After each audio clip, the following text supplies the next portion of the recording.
Joining me at this time from the West Bank is our first Palestinian guest, a Jordanian Palestinian, I should add, and he is political activist Mudar Zaran. Mudar, welcome to the show.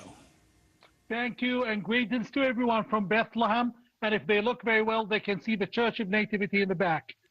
So, as you say, the Church of Nativity in the background, Bethlehem behind you.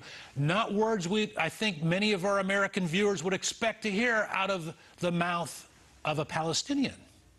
Well, excuse me, not out of the mouth of the Palestinian, out of the mouth of the Palestinian leader and the leader of 6.3 million Palestinians in Jordan. And I'm here to speak the facts. If you call him Rick and his friends and Howard Stern as pro-Israel crazies and racists, I am definitely not pro-Israel. I am not crazy, and I'm not against Palestinians. I am a Palestinian, son of Palestinian refugees. Hamas is committing the massacres. Hamas is killing my people. Hamas is firing rockets from schools, from homes. Hamas is shooting at people, Palestinians, who run away from civilian areas targeted by the Israeli army. The Israeli army, which I'm no defender and no lover of Israel, the Israeli army sends text messages, email messages, and phone calls to the households before they bomb him because Hamas are fighting from them.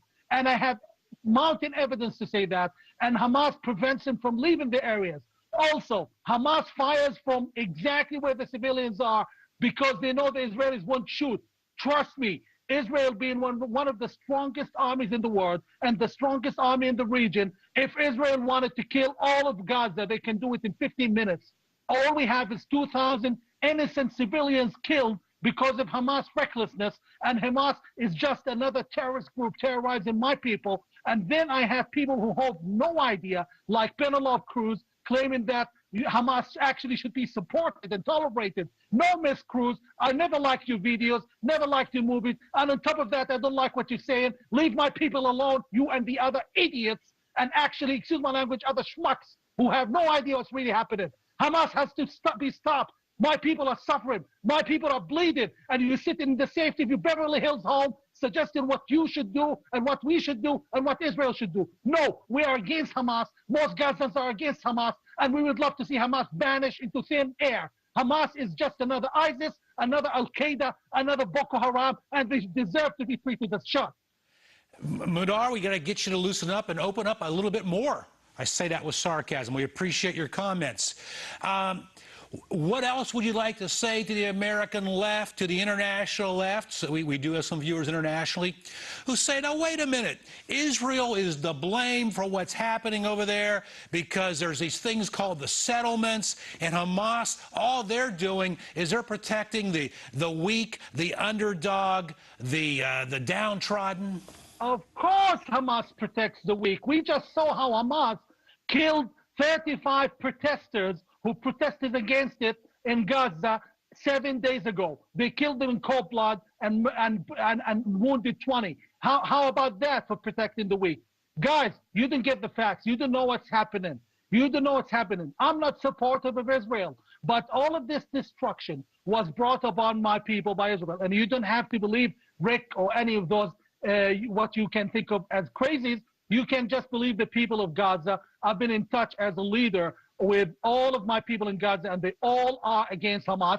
And on top of that, it's not only the people in Gaza, it's also a poll, a study by the wonderful Washington and respectable Washington Institute in Washington, which shows that most people of Gaza are against Hamas.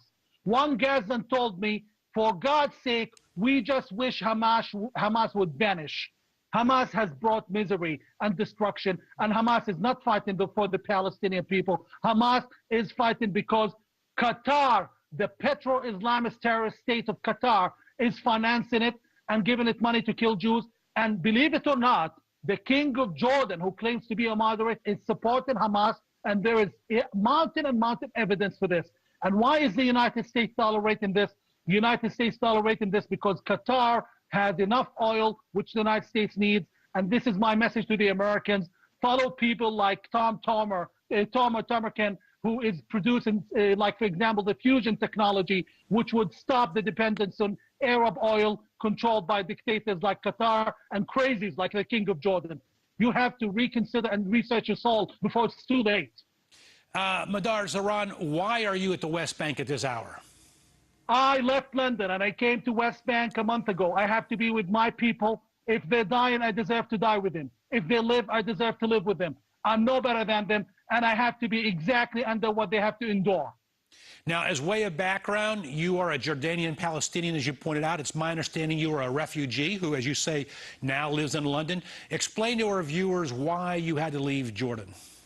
Because the King of Jordan has no tolerance for peace activists, refuses to give the Palestinian 88% majority their rights, refuses to honor the original agreement. Very few Americans understand. We had a 90-year-old agreement with the Jews of Palestine that we take 78% of the land, which is now called Jordan, and they take 22% of the land, which is smaller than Rhode Island, a little bigger actually than Rhode Island. And now, because the kings of Jordan and the crazies like Hamas are refusing to recognize Israel, the King of Jordan appears as moderate, takes photos with all of the nice left-wing Hollywood stars and invites them to Jordan while he's actually oppressing the Palestinian majority. And this is the hypocrisy. We Palestinians in Jordan live under apartheid. We are banned. We are 88% banned from jobs, banned from education and healthcare. And you never hear Miss Penelope Cruz talking to her best friend or good friend, Queen Rania of Jordan, telling her, why are you doing that to the Palestinians? How come this never happens? Between me and you and everyone else listening now, I honestly have come to believe it's either that those people in the media, in Hollywood and elsewhere are either too ignorant or walking around blind, or basically they hate Jews, which to me sounds more logical. It's easier to hate than to say I hate Jews, to say I love the Palestinian. And this is where we Palestinians fall in the middle. People like me are shunned away. Penelope Cruz would never make a friend of me, and the other people would never make a friend of me. They would make a friend possibly of a Hamas freedom fighter, quote unquote.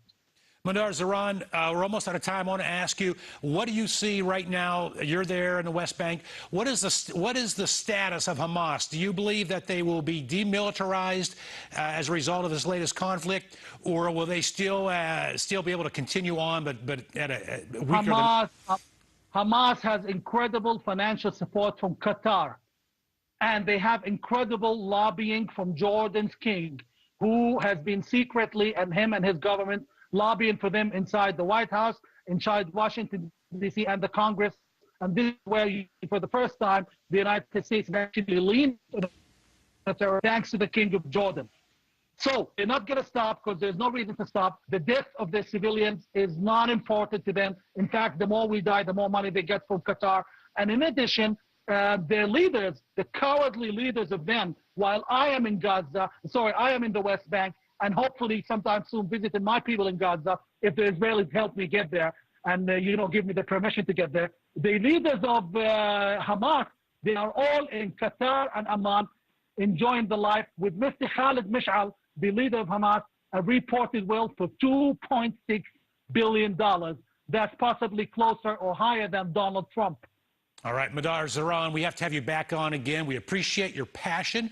We appreciate you opening the eyes of those on the left here in America. If they are smart enough to have their eyes open, you at least gave them the information. What they do with it is up to them. Thank you for joining us.